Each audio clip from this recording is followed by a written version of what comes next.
Hey everybody, my name is Antonio Gasperoni and I work here at the historic Spanish Point campus for Marie Selby Gardens. And what we have here is some framed specimens that we had in our collection of butterflies that were owned by Joseph Conrad. He passed away in 1929, so these specimens are very old, almost 100 or more years old. We're not 100% sure on that.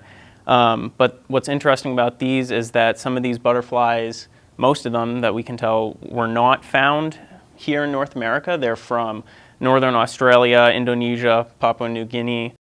Joseph Conrad came here in the 1890s and he lived down at the end of the point for a couple of decades. Eventually, like I said, he passed in 1929, but his collection remains with us today. So hopefully it will be able to remain for much longer.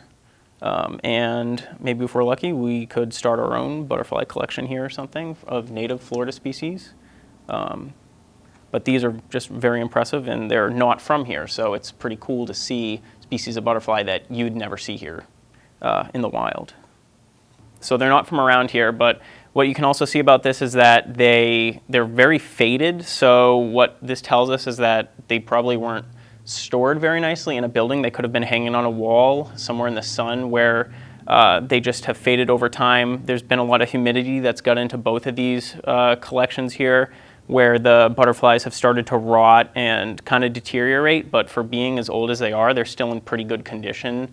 Nowadays, you typically don't see them preserved like this. It kind of depends like how the person wants to preserve them though. You definitely could still preserve them like this, but most people just have a shadow box with a foam layer in the bottom and a pin right through the middle of the butterfly. That way it's raised off the foam and off the whatever the base is that you have, and it's kept in a box and it's airtight and much more usually in like a temperature controlled room, and it's not going to get all that humidity in it that will destroy and rot them like what some of these have. And you'd of course keep them out of the light in a drawer or in a cabinet where they won't fade so easily.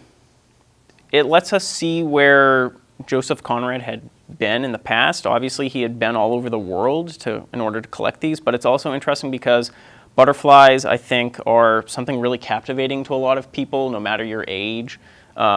A lot of people like to look at them. You know, they get caterpillars and they like to grow them and eventually release them as butterflies.